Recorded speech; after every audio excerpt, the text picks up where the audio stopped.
वसुदेवसुतं देवं कंसचाणूरमर्दनम् देवकी परमानन्दम् कृष्णं वन्दे जगद्गुरुम् श्रीकृष्णं वन्दे जगद्गुरुम्। सर्वोपनिषदो गावो दोग्धा गोपालनन्दनः पार्थो भक्तः सुधीर्भोक्ता दुग्धं गीतामृतं महत्। जय श्री कृष्ण। जय श्री कृष्ण। तो भाई और बहनों, आज हम भगवद गीता के 18वें अध्याय पर आ चुके हैं। आपको जैसा ज्ञात है कि श्रीमद् भगवद गीता में कुल 18 अध्याय हैं और हम अंतिम अध्याय पर पहुंच चुके हैं। ये सबसे बड़ा अध्याय है, इसमें 78 श्लोक हैं और हम 3 कक्षाओं पर में इसकी चर्चा करेंगे। तो आज आरंभ से श्लोक 25 तक बात करेंगे और फिर अगले 2 क्लास में बाकी श्लोक पर विल डिस्कस दैट। तो जब हमने ये कोर्स आरंभ किया था तो तब देखा था कि प्रथम अध्याय में तो एक तरह से सिचुएशन की सेटिंग है कि युद्ध आरंभ होने वाला है। अर्जुन को मन में विचार आता है कि भाई युद्ध क्यों करें हम जरा से राज्य के लिए, और भगवान श्री कृष्ण कुछ कहते वहते नहीं है। तो कई विद्वान ऐसा कहते हैं भगवद गीता तो आरंभ तो अध्याय 2 से ही शुरू होता है, जब भगवान कृष्ण अपनी बात कहते हैं। और बहुत सारे विद्वान ये मानते हैं कि अध्याय 2 जो है उसमें एक तरह से गीता की पूरी भूमिका है, एक तरह से गीता का सार है। अगर पूरी भगवद गीता का अध्ययन आपसे नहीं हो सके तो अध्याय 2 का अध्ययन कर लीजिए, ये शायद आपको पूरी गीता का एसेंस दे सके। इसी प्रकार से जब यहाँ 18वें अध्याय पे आते हैं तो बहुत से विद्वानों को ऐसा मानता है कि भगवद गीता तो भगवान को जो कहना था कह चुके 17वें अध्याय तक, परंतु अब ये रिवीजन करवा रहे हैं 18वें अध्याय में, क्योंकि नीचे वो बात कह चुका है। अब तक कुल मिला के 622 श्लोक में वो तुम्हारी समझ में आया नहीं आया मुझे नहीं पता, चलो एक बार और रिवीजन कर लेते हैं।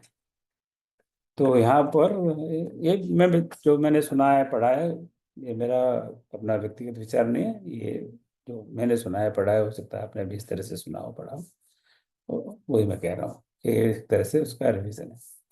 और यहाँ तो हमने पहले भी देखा है कि कई बार वही बातों का पुनरावर्तन होता है और उसके पीछे भी कोई उद्देश्य रहा होगा कि क्यों इसका पुनरावर्तन किया जाए। तो कई बातें यहाँ पर हमें लगेगा कि वही बातें जो पहले कही गई है। तो ये बेसिकली इसकी बैकग्राउंड है। अब इस पर आज के इस विस्तार पर चर्चा करते हैं। लेट मी सी।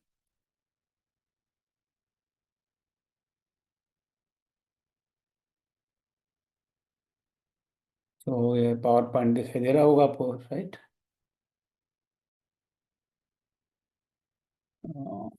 स्लाइड शो ठीक है। तो जैसे मैंने कहा कि इसमें 78 श्लोक है, सबसे बड़ा अध्याय है और इसको प्राय भगवद गीता में मोक्ष संन्यास योग कहा जाता है। आप में से कुछ मित्रों ने प्रश्न कहा कि आप ऐसा क्यों कहते हो, प्राय यही कहा जाता है मोक्ष संन्यास योग। तो गीता की तो आप जानते हैं हम बहुत बहुत विद्वानों ने टीकाएं लिखी हैं और लोगों ने अपने मति से अलग अलग उनके नाम दिए हैं। तो प्राय हम ये नाम देखते हैं मोक्ष संन्यास योग, पर कुछ विद्वानों ने कुछ और अलग से नाम दिया हुआ है। तो ये सारे नाम मैं नहीं समझता कि भगवान कृष्ण ने एवं भगवान वेद व्यास ने दिए होंगे। चलो वो एक अलग चर्चा का विषय, उसका कोई महत्व भी नहीं है। तो इसलिए मैं ये थोड़ा सा कॉशियस रह के कहता हूँ, प्राय इसको मोक्ष संन्यास योग कहते हैं। तो जैसे नाम से स्पष्ट है, इसमें मोक्ष की बात है और संन्यास योग की बात है। संन्यास पर हम पहले बात कर चुके हैं, हमने यहाँ पर आचार्य सूर्य कांत नंदा जी को आमंत्रित किया था, उन्होंने इस पर बहुत विस्तार से बात की थी कुछ सप्ताह पहले। सो जीवन का अंतिम उद्देश्य क्या है? जीवन का अंतिम उद्देश्य तो मोक्ष ही है, हम जानते ही हैं। आज एक बहुत बड़ी दुर्घटना हो गई हमारे परिवार में, आप सब जानते ही हैं। उनके बारे में बाद में बात करेंगे, पर हम यही परमात्मा से प्रार्थना करें कि उस नवयुवक को भगवान मोक्ष प्रदान करें, इस जीवन मरण के संकट से हम मुक्त हो जाएं। Ultimate goal of life is that. कोई जन्म तो हमारे हाथ में है नहीं, जन्म तो हमारा हो गया, अब मृत्यु भी हमारे हाथ में नहीं है, मृत्यु भी हमारी होगी। पर यही हम ऐसे ऐसी करनी कर चलें कि हमें मोक्ष की प्राप्ति हो। तो ये इवेंचुअली जो अंतिम गति है मनुष्य की, वो मोक्ष गति हो, यही प्रभु से हम सब प्रार्थना करते हैं। तो ये इस विषय को लेकर ये अध्याय है। अब हम आमंत्रित करते हैं, आई थिंक आशा जी आप करेंगी? जी हम पढ़ेंगे। हाँ पढ़े जी।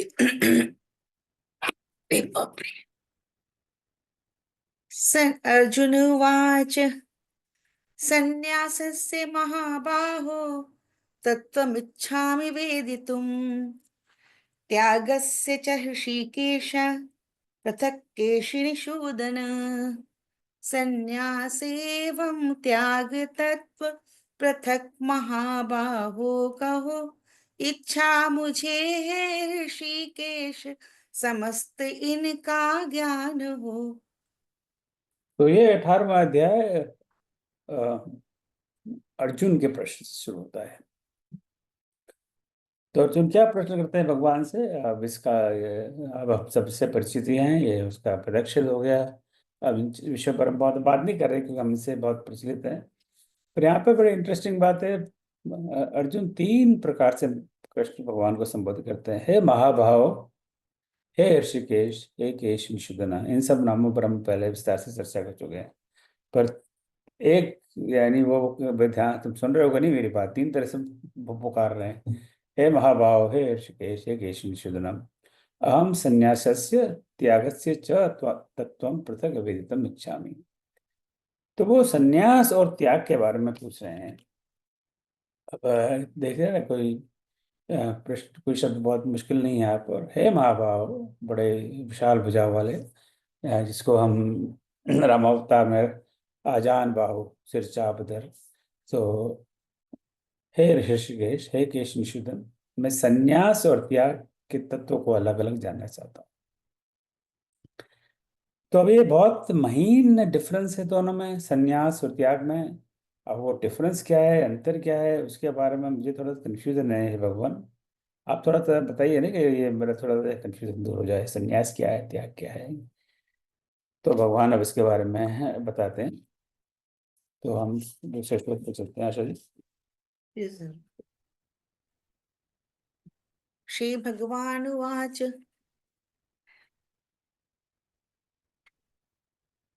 कहाँ गया। काम्यानां कर्मणां न्यासं सन्न्यासं कवयो विदुः सर्वकर्म फल त्यागं प्राहुस्त्यागं विचक्षणा सब काम्य कर्म न्यास ही सन्यास ज्ञानी मानते सब कर्म फल के त्याग ही को त्याग विज्ञ बखानते। तो भगवान इस बारे में बता रहे हैं, कवयः विद्वान जन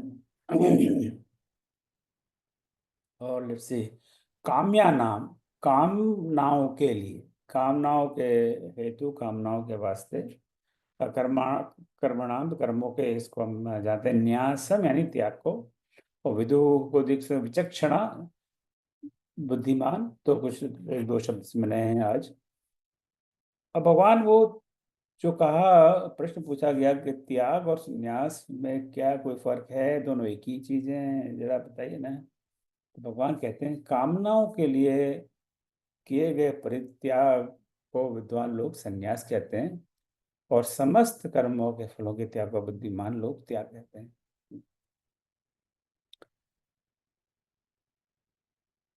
तो क्या हम छोड़ रहे हैं? चलो त्याग और संन्यास को हम आज के बहुत सरल हिंदी भाषा में वगैरह छोड़ रहे हैं, क्या छोड़ रहे हैं? तो अगर हम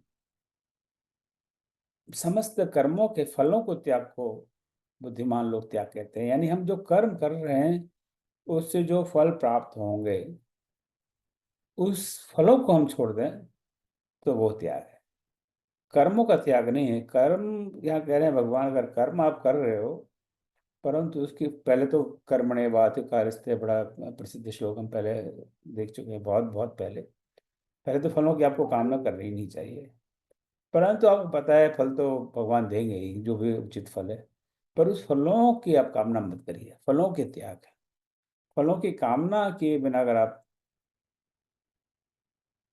उनका त्याग कर रहे हैं, फलों का त्याग कर रहे हैं, तो वो कर्म है, वो जो एक्टिविटी है वो है त्याग।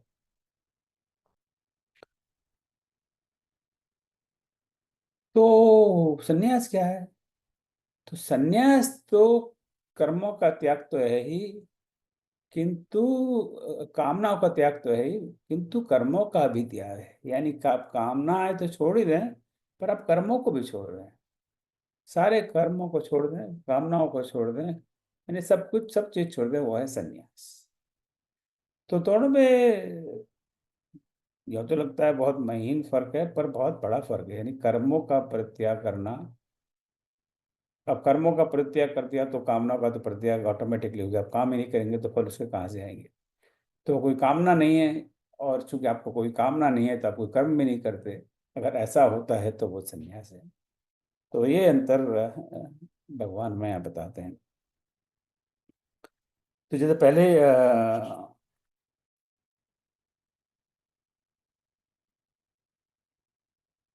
काम्यानाम कर्मणाम, जो कर्म कामना के लिए किए जाए वह काम्यानाम कर्मणाम। अब हम स्वाभाविक रूप से कर्म कर्म में तो हम पहले भी भगवान कह चुके हैं कि आप कर्म के बिना तो अब रह ही नहीं सकते, कोई वो संभावना ही नहीं है। तो जो काम्यानाम कर्मणाम, कामनाओं के लिए जो कर्म किया जाए, तो वो है, जब हम बहुत सारे एग्जाम्पल है, हम धन के लिए कर्म करते हैं, स्वर्ग जाने के लिए कर्म करते हैं, मकान के लिए कर्म करते हैं, गाड़ी के लिए कर्म करते हैं, तो वो सारे कामनाओं के लिए कर्म। तो अब आगे हम बढ़ते हैं, भगवान और इसका स्पष्टीकरण करेंगे हमारे लिए।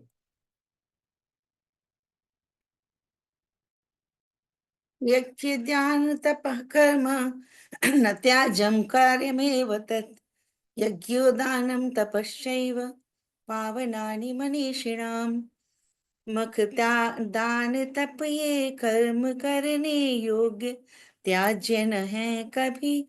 मख दान तप विद्वान को भी शुद्ध करते हैं सभी। अब भगवान स्पष्ट करते हैं कि क्या छोड़ना चाहिए, क्या रखना चाहिए। सुयज्ञ, दान, तप, तीन चीज। कर्म त्याज्यम तत्कार्यमेव यज्ञ दानम तप च मनीषिणाम भावनाम एक शांति। तो यहाँ भी सभी शब्दों से हम परिचित हैं। तो यज्ञ दान, तो मन में भाव आता है कि फल का जब हम त्याग कर रहे हैं तो चलो कर्मों का भी त्याग कर ही देते हैं, क्यों इस झंझट में पड़े हैं। पर भगवान यहाँ पे कहते हैं कर्मों का त्याग नहीं करना चाहिए। कैसे कर्मों का त्याग नहीं करना चाहिए? जैसे यज्ञ या यज्ञ, दान और तपस्या, इन तीन जो कर्म, इन तीन कैटेगरीज में आते हैं, तीन कक्षा में आते हैं, तीन प्रकार के आते हैं। अब इन सब चीजों पे बड़े विस्तार से हम पहले अध्याय में बात कर चुके हैं। पिछले अध्याय में हमने बात की थी तीन प्रकार के दान, तीन प्रकार के तप, तीन प्रकार के यज्ञ। तो यज्ञ, दान, तपस्या जैसे कर्मों का त्याग नहीं करना चाहिए, क्योंकि ये तो मनीषियों को भी, महात्मा को भी पवित्र करने वाले हैं। तो भगवान हमें ये नहीं कहते कि आप सन्यासी हो जाओ। भगवान ये कहते हैं कि जो यज्ञ, दान और तपस्या जैसे कर्मों का त्याग मत करिए, क्योंकि इससे तो आप पवित्र ही होंगे। क्योंकि यही हमारे शास्त्रों में लिखा हुआ है, शास्त्रों का आदेश है। आगे फिर हम समझाते हैं। नहि देह भृता शक्यम त्यक्तुं कर्माणि शेषतः वस्तु कर्म फल त्यागी सत्यागी विधीयते। संभव नहीं है देहधारी त्याग दे, सब कर्म ही फल कर्म के जो त्यागते त्यागी कहा जाता वही। अब आप सोचते हैं मन में कि भाई यार ये सब काम सारे कर्म वर्म मैं छोड़ देता हूँ, क्योंकि फल ही नहीं है, फिर कर्म क्या करना। अब भगवान ये बता रहे संभव नहीं है देहधारी नहीं देह प्रता शक्यम त्यक्तुम कर्माणि शेषतः। सभी लोगों के लिए संभव नहीं है कि वो कर्म को त्याग दे। फल कर्म जो त्यागता त्यागी कहा जाता वही। तो अब यहाँ देख ये हरि गीता बहुत अच्छी है। हरि गीता से हमें आगे श्लोक समझने में बहुत सरल हो जाता है। तो चलो आगे बढ़ते हैं। यहाँ पर सभी शब्द रहते हैं कि हम जानते हैं। सो नहीं देह प्रता शक्यम, जिसके पास देह है, भगवान ने मानव देह दिए, तो देहधारी मनुष्य को कर्मों का पूर्ण रूप से त्याग करना संभव नहीं है। पूर्ण हम चाहेंगे सारे कर्मों को हम त्याग दें, ये संभव नहीं। नहीं शक्यम, ये शक्य नहीं है। ये शक्य शब्द गुजराती में शक्य, संभव को शक्य कहते हैं, हिंदी में तो संभव ही कहते हैं। जो संस्कृत का शब्द सीधा शक्य, गुजराती में इससे शक्य आ गया, और भी भाषा में होगा। तो ये संभव नहीं है, तो ऐसा प्रयास भी क्यों करते हो कि हम सारे कर्मों को त्याग दें। Don't don't don't do that. तो क्या करो जो संभव है, जो सरल है, रिलेटिवली सरल है। इसलिए जो कर्म फल का त्याग करता है, वास्तव में वही त्यागी कहलाता है। कि आप अपने कर्म फलों का त्याग करिए, और तभी आप त्यागी माने जाओगे। और दुनिया शायद इसको त्यागे को सन्यासी करेगी, ये भी सन्यासी है भाई, इसने सारे माया मोह सब छोड़ दिया, कर्म फल छोड़ दिया, ये सन्यासी है। तो यहाँ पर और उसका स्पष्टीकरण कर दिया जो जो प्रश्न हुआ था। अब अगला श्लोक हम देखते हैं। तो ये इस चैप्टर में आप तो देखते आ रहे हैं कि इन सारे श्लोक बड़े सरल है समझना। तो आप 17वें श्लोक पर चलते हैं। यस्य नाहङ्कृतो भावो बुद्धिर्यस्य न लिप्यते हत्वापि च हिमान् लोकान् न हन्ति न निबध्यते। जो जन अहंकृति भाव बिन नहीं लिप्त जिसकी बुद्धि भी नहीं मारता वह मार कर भी है न बंधन में कभी। तो जैसा हम कहें, जो भगवान यहाँ हमें बता रहे हैं, ये बात पहले कई बार बता चुके हैं। जैसे अभी पिछले श्लोक में हमने बात की थी कि किसी के लिए कर्मों का पूर्ण रूप से त्याग करना संभव नहीं है। इसी तरह जो अध्याय 3 है वो कर्मयोग ही है। तो यहाँ पे जो पहले 18 श्लोक हैं, ये 18वें अध्याय में, ये बेसिकली कर्मयोग का पुनरावर्तन है। अध्याय 3 के 8वें श्लोक में नियतम कुरु कर्म त्वम कर्म ज्यायो हि कर्मणम शरीर यात्रा भी च तेन प्रसिद्धेद कर्मणम। तो शास्त्र विहित कर्तव्य कर्म कर्म, क्योंकि कर्म न करने की अपेक्षा कर्म करना श्रेष्ठ है, तथा कर्म न करने से तेरा शरीर निर्वाह भी संभव नहीं होगा।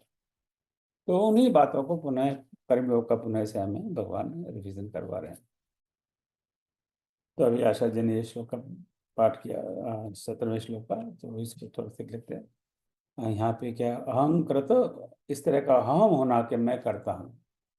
अहम कृत, हाँ मैंने किया है, मैं करने वाला हूँ, मैंने मकान बनवाया है, राइट, मैंने तुमको नौकरी से लगवाया है। हम बिल्कुल सामान्य भाषा में हम लोग भी बात करते हैं। हमको ये बात का एहसास नहीं हो रहा कि हमारे अंदर ये अहम है, पर हम सभी करते हैं। कोई इसमें अपवाद नहीं है, कोई ज़्यादा करता है कोई कम करता है। तो अहम कृतः, मैं करता हूँ, इस तरह का भाव कि मैं करता हूँ। लिप्यते यानी इसके अंदर लिप जाना, जैसे हमारे कि इसके अंदर लिप गया है, यानी आसक्त हो गया है। और हत्वा तो हम जानते हैं, पहले बाकी आई थिंक शब्दों को हम देख चुके हैं। सो जिससे ना हम कृतो भाव, जिसके अंदर इस तरह का भाव नहीं है कि मैं करता हूँ, कि आई एम द डूअर, इस तरह का भाव नहीं है।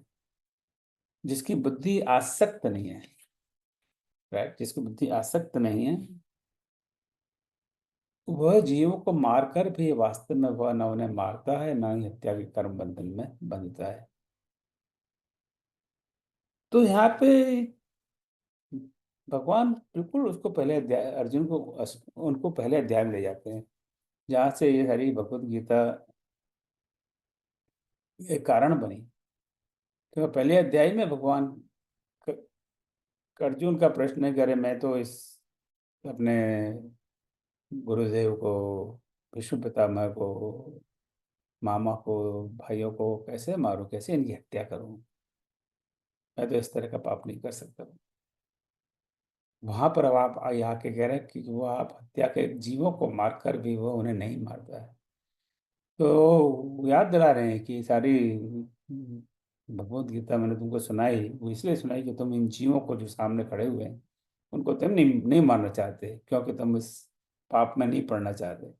परंतु वो तुम्हारा पाप है ही नहीं, उन जीवों को मारकर भी वास्तव में वो उन्हें नहीं मारता, न ही वो हत्या के कर्म बंधन में पड़ता है, क्योंकि वो काम आप मैं करता हूं इस भाव से नहीं कर रही। ये नहीं कि मैं उनको मार रहा हूं, ये नहीं कि आपकी बुद्धि आसक्त है कि इसको मन को मारने से मुझे मेरी आसक्ति यानी मुझे राजपाट मिलेगा, मेरा सम्मान होगा, मैं स्वर्ग में जाऊंगा। आपकी बुद्धि उसमें आसक्त नहीं है। तो हे अर्जुन, तुम युद्ध करो, तुम उनको मारो, क्योंकि तुम्हारे अंदर कर्ता का भाव नहीं है, या फिर तुम्हारे अंदर कर्ता का भाव नहीं होना चाहिए कि ये मैं मार रहा हूँ। ये बातें भगवान कह चुके हैं कि तुम इनको क्या मार रहे हो, ये तो मैं पहले ही मार चुका हूँ, ये तो कई बार जन्म हो चुका है, कई बार ये मर चुके हैं। तो ये बहुत महत्वपूर्ण श्लोक है। यहाँ बेसिकली भगवान, हम अंग्रेजी में कहते हैं, फुल सर्कल उन्होंने कर लिया। अध्याय 1 से जो बात शुरू हुई थी उसको भी हम भगवान समापन कर रहे हैं, क्योंकि तुम युद्ध करो, तुम इसके कर्म बंधन में नहीं पड़ोगे। हमारे देश के सिपाही हैं, जब युद्ध होता है तो जाके सरहद पे दुश्मनों को मारते हैं, और जो जितने भी दुश्मन को मारता है उसको उतना ही बड़ा मेडल मिलता है। खैर कि इसने इस युद्ध में इतने उनके टैंक का नाश किया है, इतने प्लेन का नाश किया है, इतने पाकिस्तानियों को मारा है, जो भी थ्रू, और उसको उसकी सराहना होती है, उसको मेडल मिलता है। हालांकि वो हत्यारा है, परंतु वो अपने लिए नहीं मारता है। कोई सैनिक जाके वहां पर इसलिए नहीं मारता है कि उसकी उससे कोई पर्सनल दुश्मनावट है, वो इसलिए मारता है कि अपने देश की रक्षा के लिए मारता है। तो उसमें वो भाव नहीं है कि मैं मार रहा हूँ इनको, वो थी मेरा देश इनको मार रहा है, ये भावना है। तो वो एक कर्तव्य भाव से वो काम करता है, तो उसे हम मेडल दिया जाता है। और वही सैनिक अगर जब छुट्टी पे अपने घर पे आ जाए और अपने भाई से प्रॉपर्टी को लेकर कोई डिस्प्यूट चल रहा हो, और वो एक बंदूक लेके अपने भाई को मार दे, तो उसको फांसी हो सकती है, क्योंकि वो अपने पर्सनल लाभ के लिए, व्यक्तिगत लाभ के लिए उसने वो काम किया है। सो व्यक्तिगत लाभ के लिए वही सैनिक, वही आदमी, वही कैप्टन, जो भी उनका नाम है, या ब्रिगेडियरी है, जो भी उनकी पदवी है, वही व्यक्ति जब एक पड़ोसी की हत्या करता है या पड़ोसी को छोटी सी भी हानि पहुंचाता है तो उसे उसका दंड मिलता है। लेकिन वो जब जब सेना में जाकर सरहद पर अपने देश की रक्षा के लिए करता है तो उसको इनाम मिलता है। तो ये हमें अब जैसे जो फांसी से लटकाते हैं, जो मृत्युदंड देते हैं, अभी भी मृत्युदंड दिया जाता है भारत में। कई देशों में भी, कई देशों में मृत्युदंड की व्यवस्था बंद हो गई है, कई देशों में भी दिया जाता है। यूएस में भी कई राज्यों में ये व्यवस्था बंद है, कई राज्यों में भी मृत्युदंड दिया जाता है।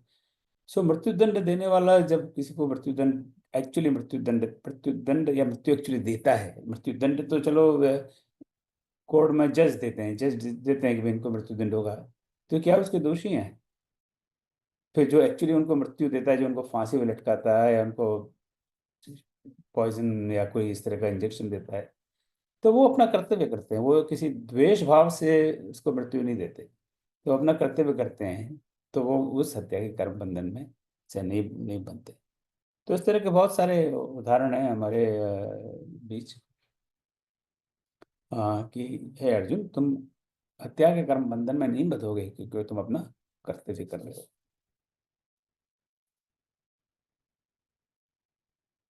सर्वभूतेषु येनैकं भावमव्यमीक्षते अविभक्तं विभक्तेषु तज्ज्ञानं विद्धि सात्विकम्। सब भिन्न भूतों में अनश्वर एक भाव अभिन्न ही, जिस ज्ञान से जन देखता है ज्ञान सात्विक है वही। अब यहाँ पर भगवान थोड़ा सा विषय बदल रहे हैं। यहाँ पर वे ज्ञान की बात कर रहे हैं। से तीन ही बहुत बड़े महत्वपूर्ण विषय हैं भगवद गीता में: ज्ञान योग, कर्म योग और भक्ति योग। तो चूंकि ये रिवीजन है पूरे भगवद गीता का, तो अब भगवान सोचते हैं कि थोड़े से ज्ञान की बात कर ली जाए। सो ज्ञान क्या है कि जिस ज्ञान से, ये श्लोक 20 है, जिस ज्ञान से मनुष्य अलग अलग जीवों में एक अविनाशी को अविभाज्य देखता है, उस ज्ञान को तुम सात्विक ज्ञान समझो। अब इस बारे में हम पहले चर्चा कर चुके हैं। ज्ञान के भी तीन प्रकार: सात्विक ज्ञान, राजसी ज्ञान और तामसी ज्ञान। उन तीनों पर भगवान अब बात करेंगे। पहले भी हम बता चुके हैं, पर उसका पुनरावर्तन करें। क्योंकि अगर आपका ज्ञान ऐसा है कि अलग अलग जीवों में एक अविनाशी को अविभाज्य दिखता है, सिए राम में सब जग जानिए, बड़ी प्रसिद्ध रामायण की चौपाई है।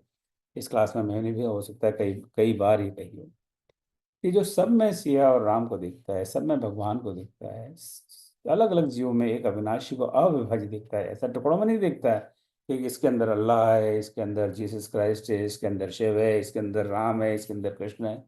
ऐसा नहीं होता। आप भगवान को बांट दिया। भगवान बांटने वाली चीज नहीं है। तो आप सब जीवों में उसी भगवान को देखते हैं। वही भगवान, वही कृष्ण है, राम है, जो भी आपका मन का भाव, या निर्गुण है, सगुण है, सब में वही भगवान आपको दिखाता है। सब में आपको राम दिखा देते हैं, सब में कृष्ण दिखाई देते हैं, सब में निर्गुण निराकार परम ब्रह्म दिखाई देते हैं, जो भी जैसा भी आपकी आस्था हो, सब में। तो उस ज्ञान को, हे अर्जुन, तुम सात्विक ज्ञान समझो। ये द हाईएस्ट लेवल ऑफ ज्ञान। अब ज्ञान का कोई प्रॉपर अंग्रेजी शब्द नहीं। सो ज्ञान का कोई नॉलेज नॉलेज ज्ञान नहीं है। ज्ञान तो बहुत बड़ा विशाल शब्द है। सो आप सबके अंदर भगवान को देखो, सबके अंदर भगवान को समझो, उसी भगवान को, उसका विभाजन मत करो। ये भगवान हम बता रहे हैं। अब अगला श्लोक फिर। पृथक्त्वेन तु यज्ञानं नानाभावान् पृथग्विधान् वेत्ति सर्वेषु भूतेषु तज्ज्ञानं विधिराजसम्। इस ज्ञान से सब प्राणियों में भिन्नता का भान है, सब में अनेकों भाव दिखते, राजसी वह ज्ञान है। अब यहाँ भगवान जो सेकंड लेवल, नेक्स्ट लेवल, जो हमने सात्विक गुण, राजसी गुण और तामसी गुण, इन पर भी पिछले सप्ताह की चर्चा की, अध्याय 17 में। तो जिस ज्ञान से सब प्राणियों में भिन्नता का भाव है, सब में अनेकों भाव दिखते, राजसी वह ज्ञान है। अभी इसको पढ़ने के बाद में मेरे ख्याल से कुछ इसको समझने की बहुत आवश्यकता रहती नहीं है, फिर भी चलो देख लेते हैं। सो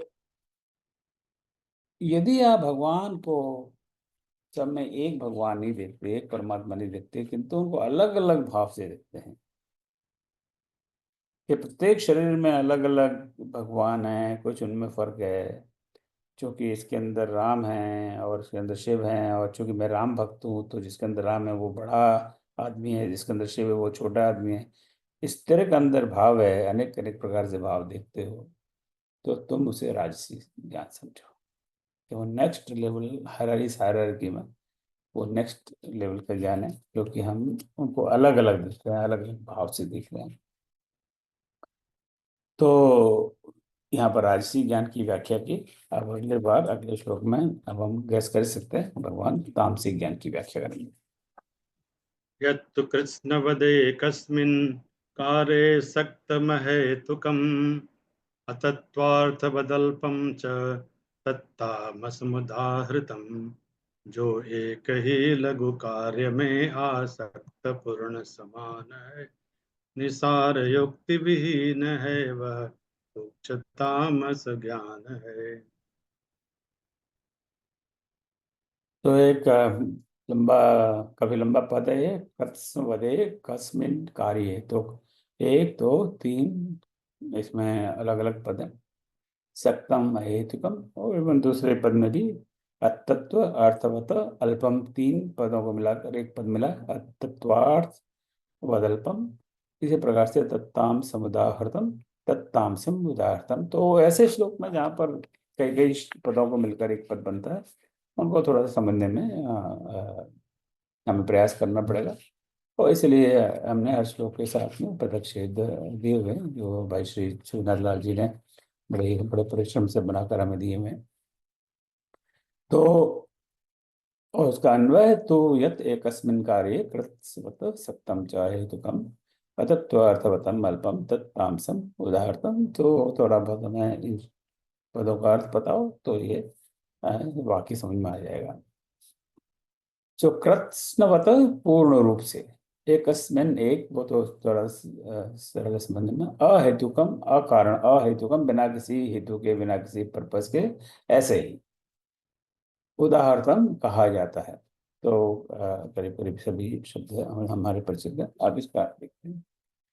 सो हे अर्जुन, जो ज्ञान मनुष्य को अकारण ही, बिना किसी पर्पसलेस, व्यर्थ में ही, बिना किसी कारण ही, बिना किसी तत्व के तुक्ष कार्यों में आसक्त रखता है, उसे तामसिक ज्ञान कहा जाता है।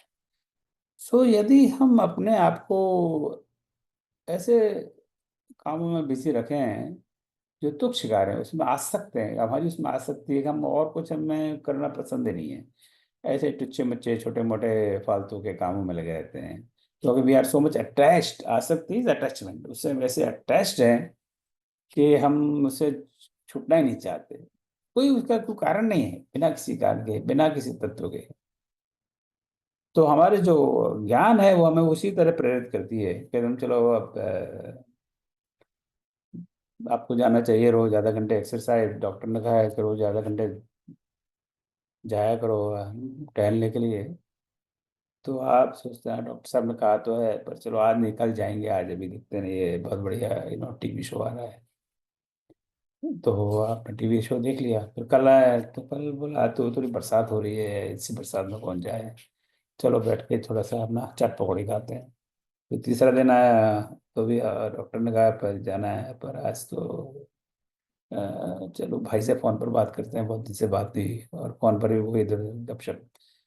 क्योंकि हम इस तरह के व्यर्थ काम में लगे रहते हैं, जो हमें करना चाहिए वो नहीं करते। हमें जाना चाहिए रोज आधा घंटे एक्सरसाइज के लिए, पर वो हम नहीं करते। तो जो ज्ञान मनुष्य को अकारण है, यूजलेसली, व्यर्थ में, किसी तत्व में, तुक्ष कार्य में, तुक्ष कार्य यानी जिस कार्य का कोई पर्पस नहीं है, पर वर्थलेस एक्टिविटीज, वो तामसिक ज्ञान। तो यहाँ भगवान ने ज्ञान की व्याख्या कर दी, तामसिक ज्ञान। क्योंकि पहले वो बता चुके हैं कि ज्ञान, तप और क्या था, ये तीनों चीज बहुत आवश्यक है जीवन जीवन जीने के लिए। पर ये भी यहाँ क्लेरिफाई कर, हर तरह का ज्ञान काम का नहीं है। सात्विक ज्ञान से काम करो, सात्विक नहीं तो राजसी करो, पर तामसी तो कम से कम मत करो। तो वो हम इन्होंने क्लेरिफाई हमें कर दिया। अब आगे। नियतं सङ्गरहितम् अरागद्वेषतः कृतम् अफलप्रेप्सुना कर्म एतत् सात्विकमुच्यते। फल आशा त्यागी नित्य नियमित कर्म जो भी कर रहा विनिराग द्वेष असंग हो वह कर्म सात्विक है कहा। अब भगवान यहाँ पर कर्म की बात करते, ज्ञान हो गया, अब कर्म। सो कर्म किस तरह का। अब यहाँ ये श्लोक इतना मुश्किल नहीं, आई थिंक। संग रहितम राग द्वेषतः, यहाँ पर चार पद अलग अलग हैं। और इसी तरह यत यत्तत् सात्विक मुच्यते, यत तद सात्विक मुच्यते, ये चार पद है। तो अभी थोड़े से अभी आगे इतने सारे श्लोकों का अध्ययन करने के बाद में अब थोड़ा थोड़ा पद हम समझने लगे हैं इनको। यत कर्म नियतम संगरहितम अफल प्रेप्सुना अराग द्वेषतः कृतम तत् सात्विकम उच्यते। तो सात्विक कर्म की बात कर रहे हैं, सात्विकम उच्यते। सुसंग रहितम, आसक्ति रहित। तो ये पहले आ चुका है शब्द, अफल प्रेप्सुना, फल की इच्छा न रखने वालों से। और राग द्वेषतः, राग द्वेष के बिना रहित, और आगे लग गया इसलिए। सो भगवान अब ये सात्विक क्या है, उसे सात्विक कहा जाता है। कैसे सात्विक कहा जाता है, उस कर्म को सात्विक कहा जाता है। अभी मैंने बताया हे अर्जुन ज्ञान के बारे में, कौन सा ज्ञान सात्विक है। कौन सा ज्ञान सात्विक नहीं है, कौन सा राजसी है, कौन सा तामसी है। तो कौन सा सात्विक है? जो कर्म शास्त्रों के अनुसार बिना आसक्ति के, without any attachment, no conditions, फल की कामना के बिना, यानी निष्काम। सो बिना आसक्ति के, कोई अटैचमेंट नहीं किसी से, फल की आसक्ति के बिना, निष्काम और राग द्वेष से रहित होकर किया जाए, वो सात्विक कर्म है। तो स्वाभाविक है, भगवान यहाँ कह रहे हैं कि सात्विक, तुम्हें सात्विक कर्म करना चाहिए। हालांकि उन्होंने कहा नहीं एक्सप्लिसिटली, उन्होंने इनडायरेक्टली बताया, सात्विक कर्म की परिभाषा दे दी है। तो आपको इस तरह के कर्म करने चाहिए जो बिना आसक्ति के किया जाए, बिना किसी अटैचमेंट के किया जाए,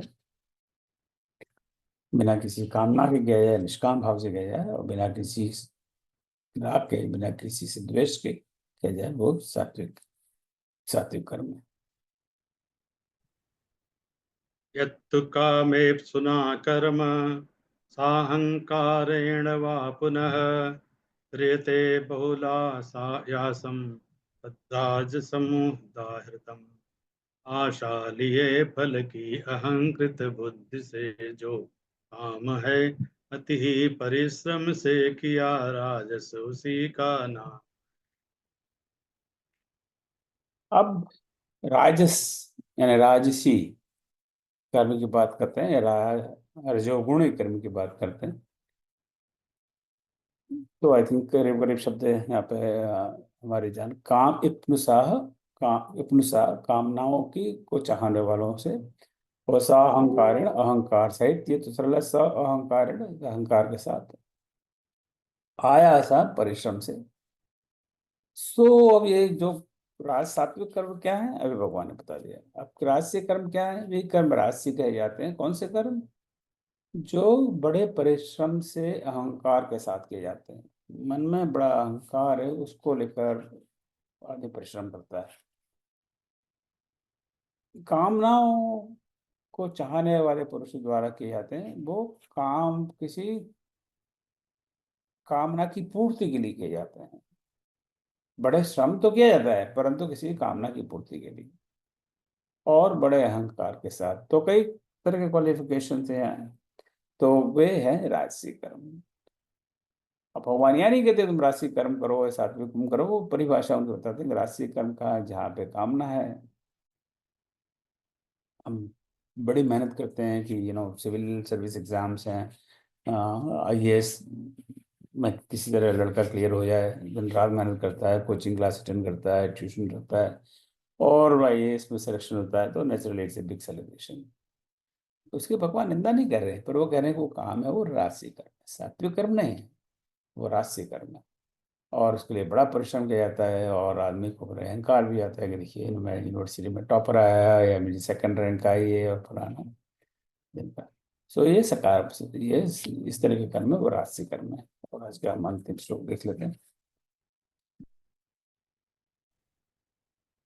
अनुबंधं क्षयं हिंसाम् अनवेक्ष्य च पौरुषं मोहादारभ्यते कर्म यतत्तामसमुच्यते। परिणाम पौरुष हानि हिंसा का न जिसमें ध्यान है, वह तामसी है कर्म जिसके मूल में अज्ञान है। अब तामसी है कर्म। अब तामसी कर्म की बात कर रहे हैं भगवान। तो यहाँ पर सभी शब्दों को हम जानते हैं, तो let's not go over that. So उन्हें तामसी कहा जाता है जो कर्म, कैसे कर्म, जो परिणाम, हानि, हिंसा और सामर्थ्य का विचार किए बिना कहे किए जाते हैं। तो ऐसे कर्म क्या होते हैं, तो देख लेते हैं कि वो मोहवश किए जाते हैं। अब मोह के कई अर्थ निकल जाते हैं। एक अर्थ होता है कि मूर्खतावश किए जाते हैं, मोह का एक अर्थ है अज्ञानवश किए जाते हैं, उनको without full information, without knowing, या किसी के मोह में पड़कर। तो जो इस प्रकार से कर्म किए जाते हैं, वे उस कर्म के परिणाम के बारे में सोचते ही नहीं है। मैं ये नहीं कहूँगा वो चिंता नहीं कर, सोचते हैं कि ऐसा करने से क्या होगा, what is likely to happen. अब बिना किसी अब वो इसलिए कई बार होता है कि कभी जानने में होता है, कभी अनजाने में, तो कभी बार तो कभी सोचते ही नहीं है कि इसका क्या नतीजा होगा, वो कर देते हैं।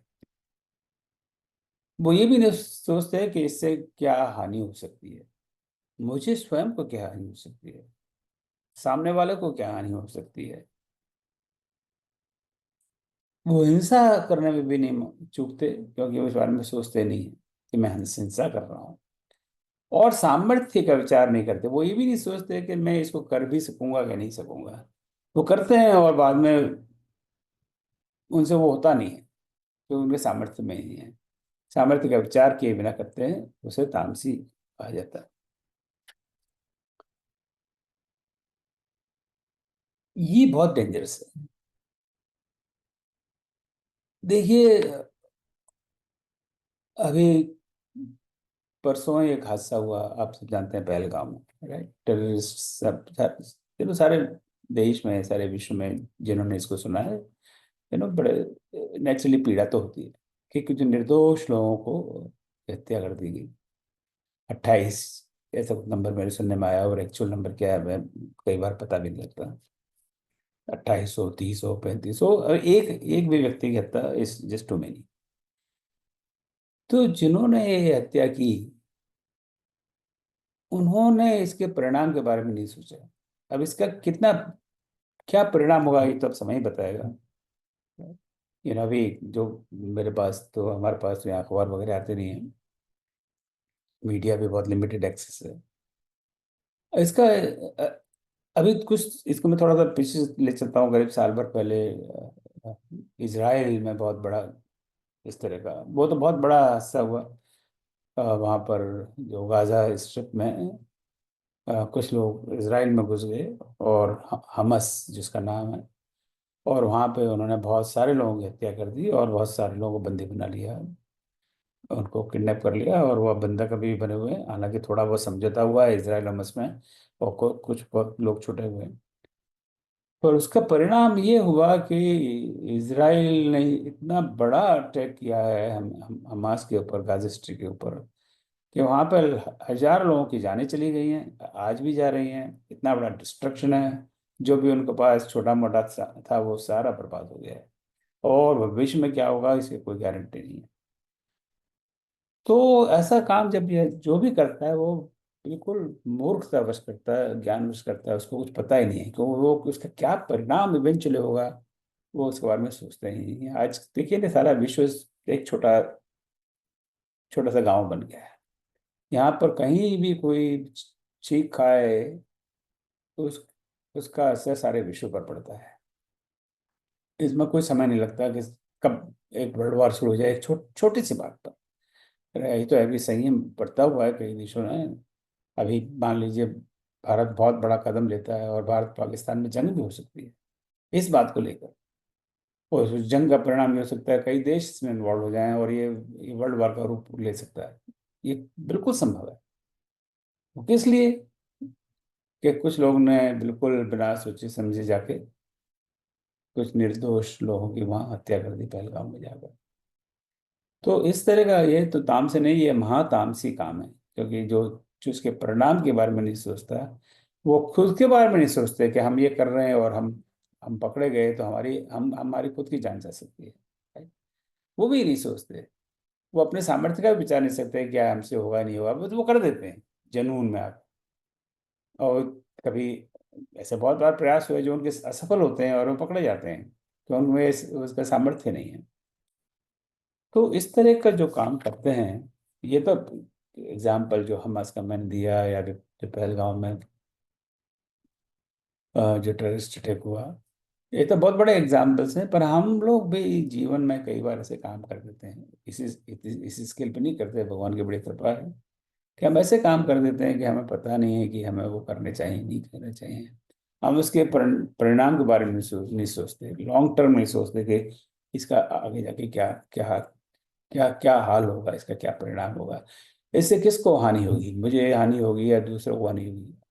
कई बार हम ये सोचते हैं कि इसको तो मैं ठिकाने लगाऊंगा चाहे मेरा कुछ भी हो जाए। मतलब वो दूसरे को ठिकाने लगाने के चक्कर में अपने नुकसान लेने को तैयार है। तो इससे बड़ी मूर्खता क्या होगी। हिंसा में हिंसा, मानसिक हिंसा है, शारीरिक हिंसा है, कई तरह की हिंसा है।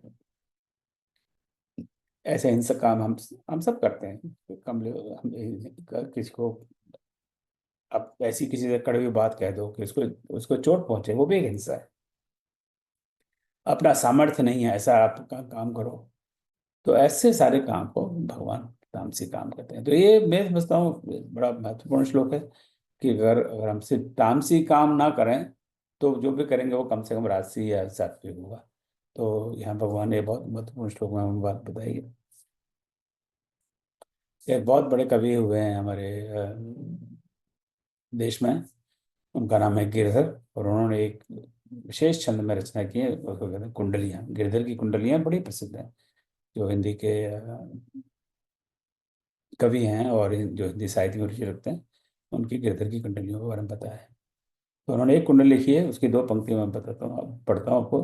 बिना विचारे जो करे सो पाछे पछता है, काम बिगाड़े आपनो जग में हो दशा है। कि जो बिना विचार के काम करता है, बिना सोच कर काम करता है, यहाँ पर देखिए विचार शब्द भगवान कह रहे हैं हमें, बिना सामर्थ्य का विचार किए बिना काम करता है, बिना विचारे जो करे सो पाछे पछता है, उसको बाद में पछताना ही पड़ता है। काम बिगाड़े आपने, वो अपना तो काम, अपना भी काम बिगाड़ता है, अपने अपने को भी नुकसान पहुंचाता है, और सारे जग में फिर वो हास्य का पात्र बनता है। हम रामायण का अध्ययन करते हैं, वहाँ पर हनुमान जी का पात्र है। हनुमान जी के पात्र का आप थोड़ा सा अध्ययन करेंगे, आप देखेंगे कि वो हर काम को विचार के करते हैं। करो विचार, मन में विचार करते हैं, मन में विचार करते हैं कि मैं लंका में प्रवेश करता हूँ तो मैं कैसे प्रवेश करूँ, चलो मैं छोटा सा बन जाता हूँ। जगह जगह आप सुंदरकांड में आप देखिए, हनुमान जी के साथ विचार शब्द कई जगह जुड़ा हुआ है। हर काम को थोड़ा सा विचार करते हैं कि ये करना, ये ठीक है कि नहीं है। वहां पे देवी आ गई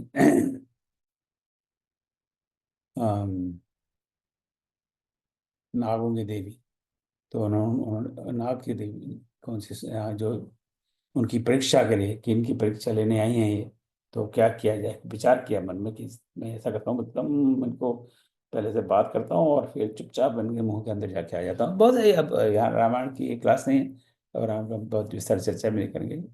जो हनुमान, जो ऐसा भगवान का एक ऐसा भक्त हुआ है जो स्वयं भगवान बन गया। अब हम हनुमान की पूजा, हनुमान जी का मंदिर बनाते हैं, हनुमान जी की पूजा करते हैं, हम राम जी को पूछते भी नहीं है। हनुमान के किसके भक्त है? हनुमान के भक्त है। हनुमान की हर मंगलवार को हनुमान के मंदिर जाएंगे, शनिवार को मंगल को जाएंगे, सुंदरकांड का पाठ करेंगे। राम जी का पाठ, राम जी की स्तुति नहीं करेंगे, हनुमान जी की स्तुति करेंगे। इतना महान भक्त हुआ जो स्वयं भगवान बन गया। वो भी हमेशा एक विचार के काम करता है हमेशा।